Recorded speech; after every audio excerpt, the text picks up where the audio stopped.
All right. Well, welcome back to Light the Fuse, the one and only Mission Impossible podcast. We are here with Charles Hood. Hello. And I'm Drew Taylor once again. And wow, what great music, Kevin. Yes. I mean, legally discernible? I think that's something Paramount should decide. Yeah. I think Paramount should really come at Kevin with all they've got. All the resources that Paramount has. Go ahead. Sue the pants off of Kevin. You're not going to win. You're not going to win. There's 1, 2, 3 notes that are different, and I think that's going to be enough in a court of law.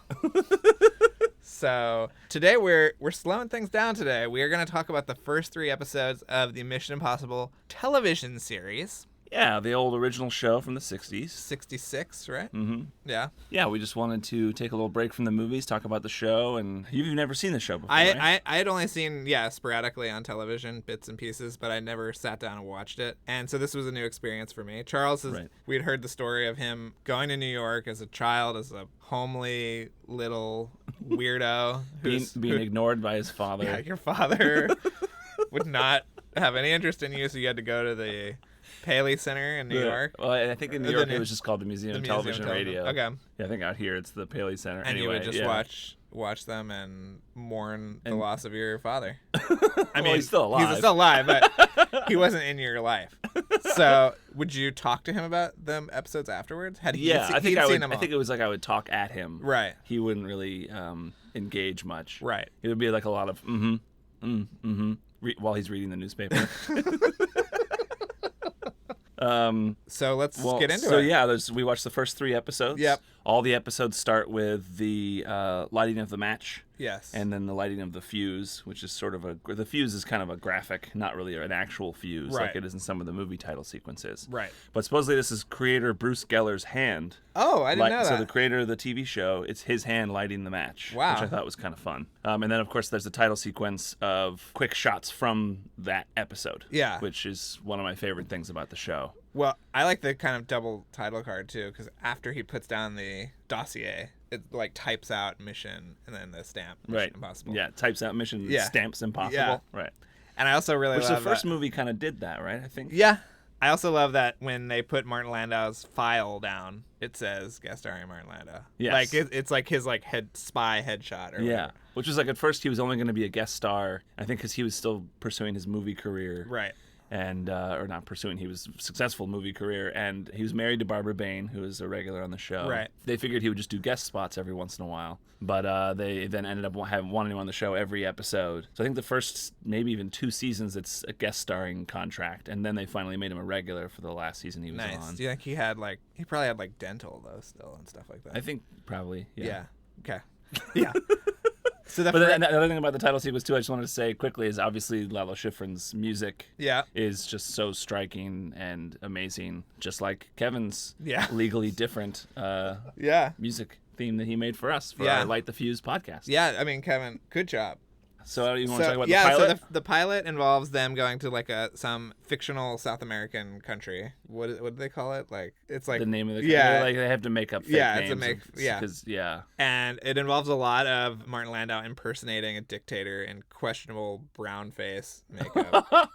But hilariously, we talked about this for the first movie when Tom Cruise is playing the senator. Yeah, it's a similar situation where one of my favorite moments of the pilot is him watching footage of the dictator and reciting things and trying to get down his like movements and stuff. So much of the show, in rewatching it, I'm seeing like so much of it is about performance. Yeah, it's about acting. Yeah, it's about filmmaking. Like, especially we'll talk about the third one later, but in the third one, there's a guy who's literally like setting charges, like special effects charges in the ground, and it's like in the first episode too, they do the fireworks display. Oh, that's right. That stuff. That's It's like they're like filmmakers. Yeah, in a weird way. Yeah, and I love that sequence of Martin Landau kind of learning the gestures and getting down how he's going to speak, pretending to be the dictator. Yeah, it's really. Do we want to break down who's in the team? Well, so I wanted to start with first how Briggs gets the mission.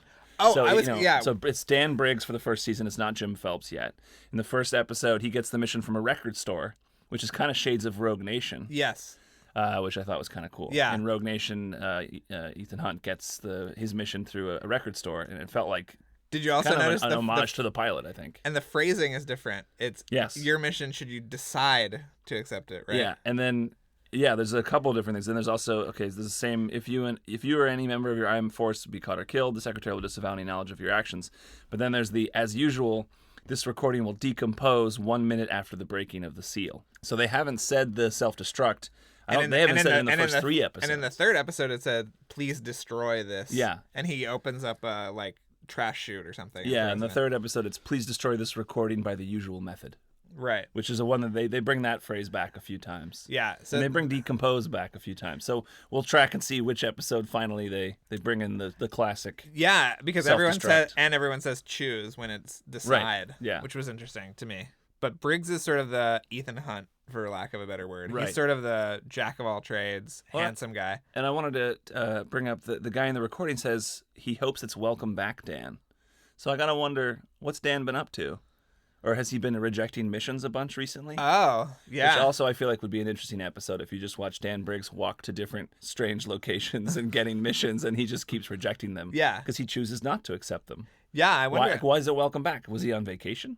I mean, I don't know. He was on a cruise. All right. I think Dan Briggs, he's a big cruise enthusiast. Yeah, I think so. In the 60s. I could see him playing the field. Yeah, so let's talk. He goes through different options for his team. That's like the scene that happens in a lot of the. And that's when I think it's in the early seasons. They look through the dossiers of all the different people, and then he picks who's going to be on his team. And so this is something I thought is kind of funny about the old show, is that the team members oddly are kind of seemingly well-known figures in the United States. Yeah. Which sort of is a logic leap that doesn't really make sense. I mean, I guess maybe in the pre-internet age you could get away with it. Yeah. But Cinnamon, which is Barbara Bain's character, is an actress. Okay. And Martin Landau's character, Roland Hand, is like a magician, I guess, right? And then Peter Lupus's character is like a bodybuilder, I think, like a famous bodybuilder. Okay. So how are they doing these missions missions around the world without being recognized? Yeah. But I guess their fame is a different thing than you couldn't like find them on the internet or anything back then, obviously. Yeah, it's weird. It sort of is shades of like Ocean's 13 where they bring in the stunt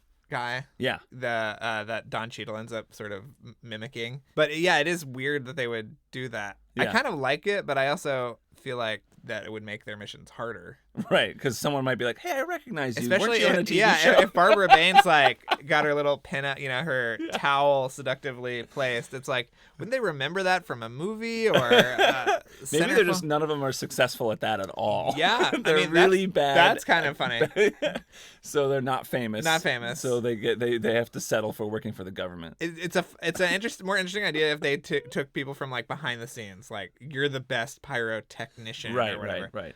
Well, and then they also had, I think they kind of abandoned this in the later seasons for the most part, but they have a thing where they bring in a specific person.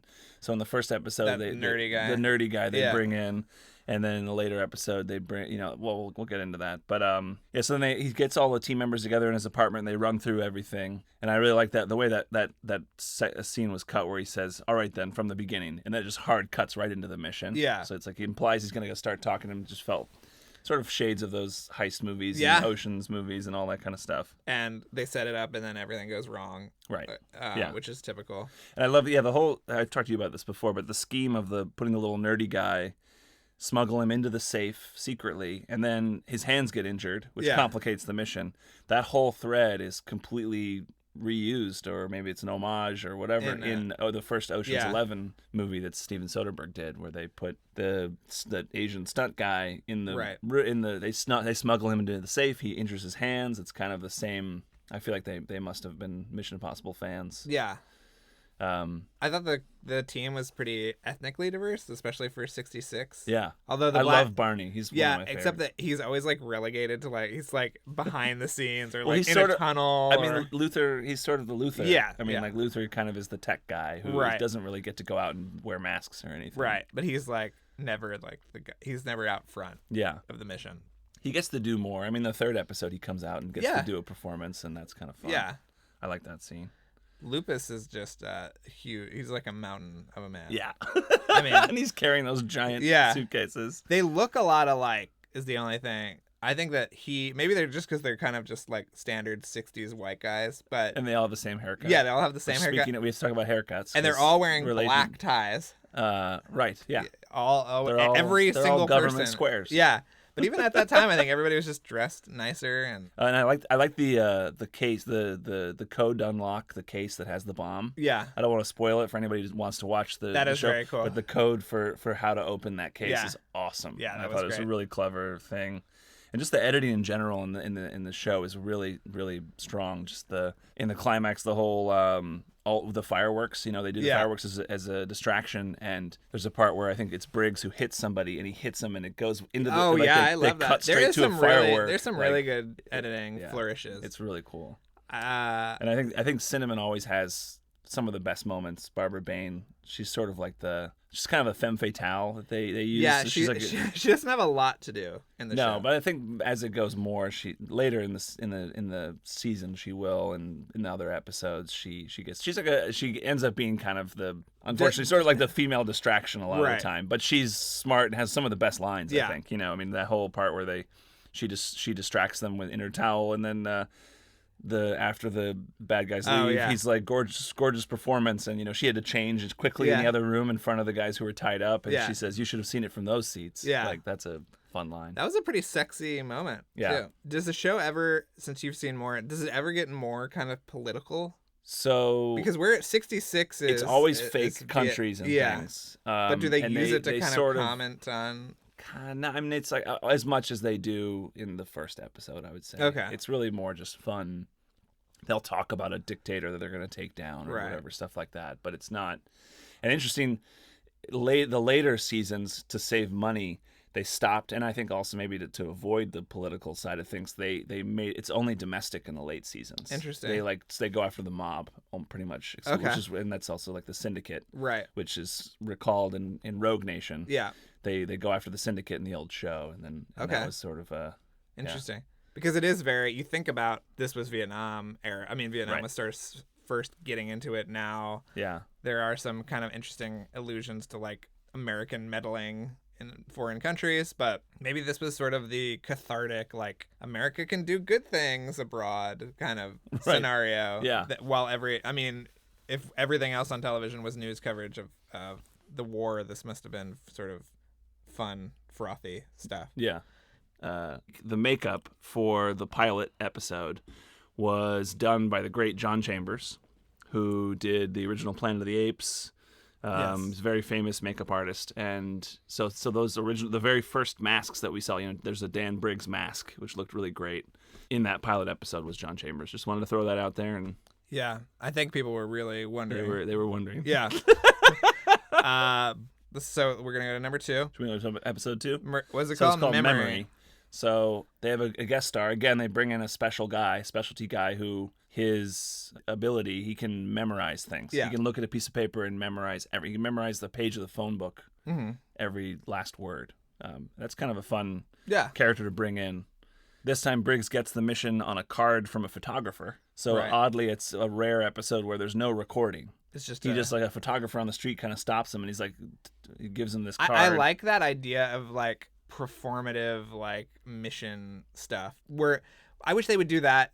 In these 3 episodes, we get a lot of like, you're on the street, like especially in the next one, like they're doing something that is just everyday kind of stuff, and then it's like, oh, there's all these agents. Like that would be a fun thing to see in the movies, I think. Yeah. But they're also just so hyper focused on Cruise's character that I don't know if they would like ever expand it like that, to include a bunch of people. I think maybe as he gets older, maybe they'll open it up to that. Yeah, that's kind of what I'm hoping. Yeah, I mean, I'm loving the movies obviously for what they are now, but I think the coolest thing about the series is how it evolves and different directors come in with different perspectives, and I would hope that as Cruise gets older, he could like be more of a leader that isn't quite the point man in the team, but is still part of it and leading other people. It's also interesting to just see like 60s wherever they are. Like I loved all the LA stuff in the next one and just how built up LA has become. Yeah. But anyway, we'll get to that. The third one is really great. The second one is not quite as good, I think. So I love the way they bring in Martin Landau.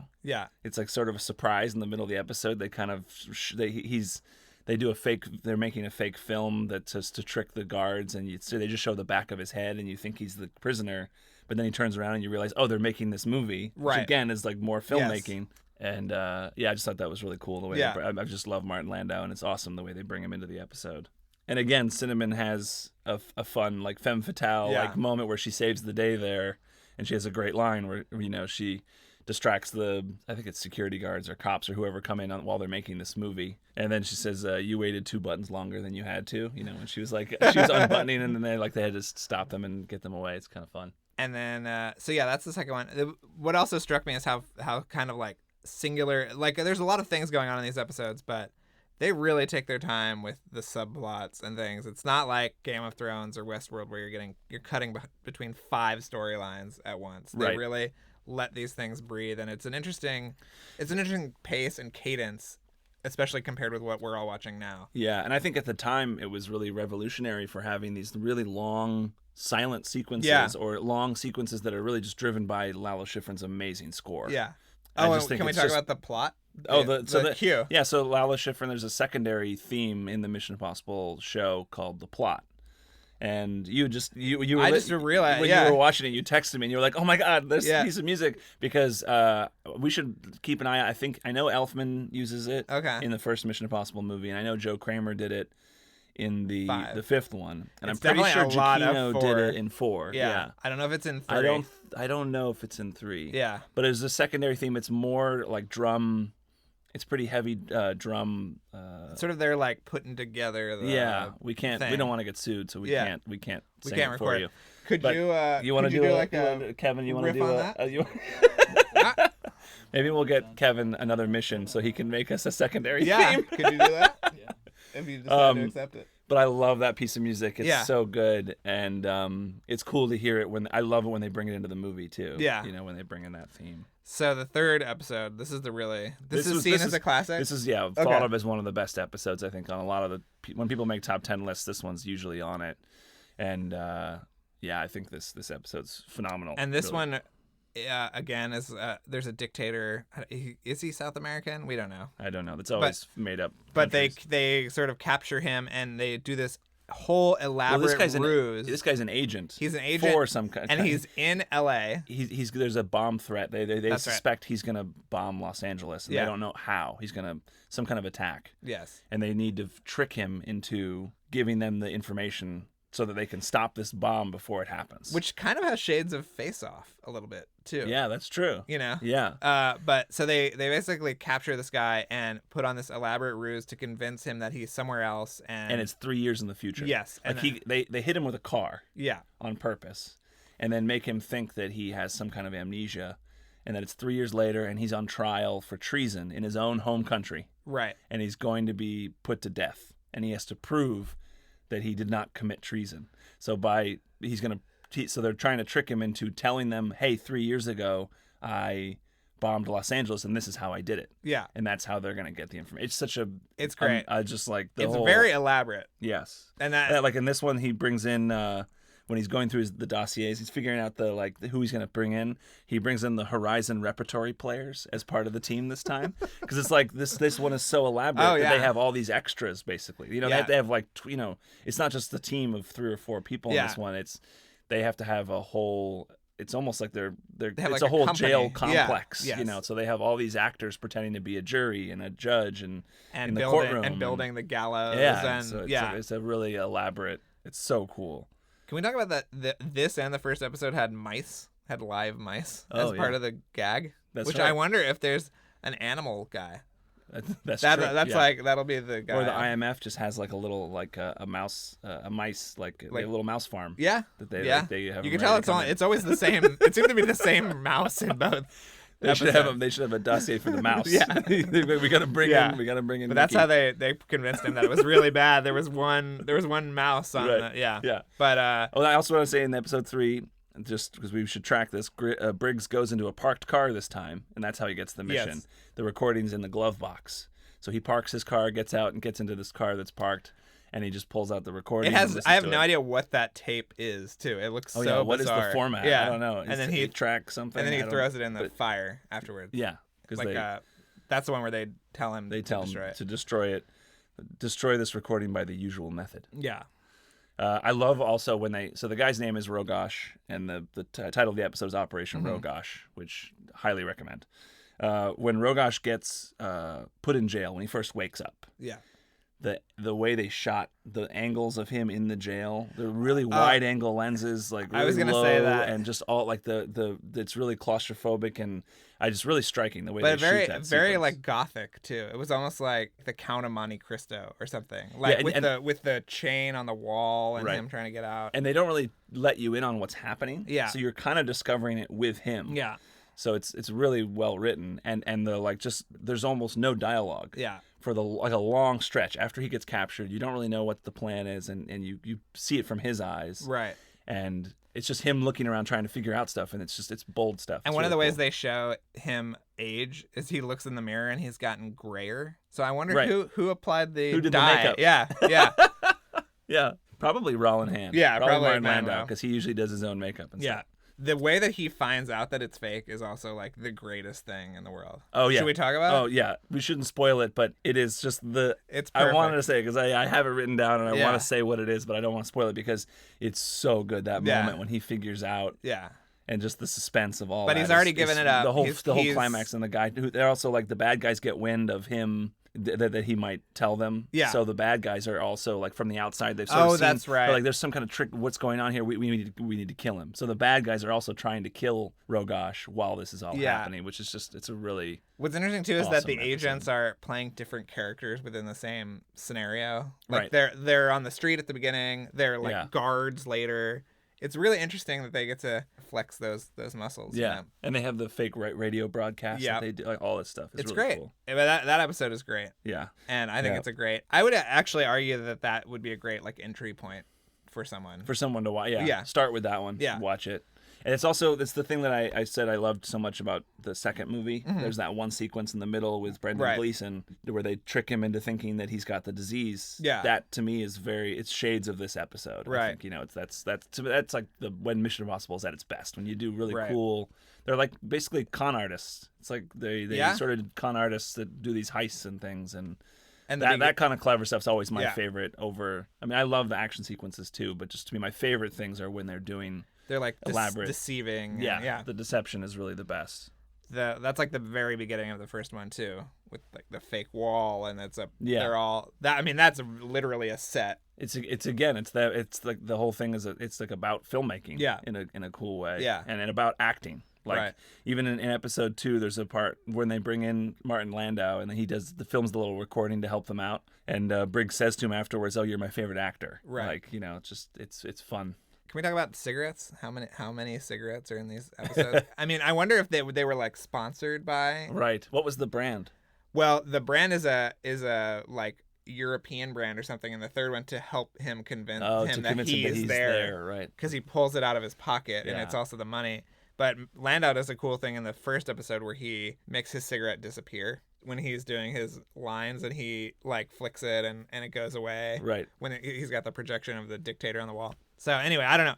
I mean, we know there were we talk about Twilight Zone a lot too, and that was obviously sponsored a lot of the time by cigarette companies. Chesterfield. Yeah. Those on the Blu-ray set. Yeah. I would plug that Blu-ray set for the Twilight Zone because I know 4 of the 5 seasons are on Netflix and Amazon Prime, but there's another season on the Blu-ray that's the hour-long seasons, and then they also have all the old commercials and everything like that on the Bluerays. It's so awesome. With Serling hawking cigarettes. Yeah, it's great. Which is why he lived to be 56 or whatever. But that was just interesting. It's just you just see different things watching shows from so long ago. Yeah. But we're gonna periodically check back in with the show, I think. And we're also going to. I think we'll check in on the 80s. We're gonna check in on the 80s show as well.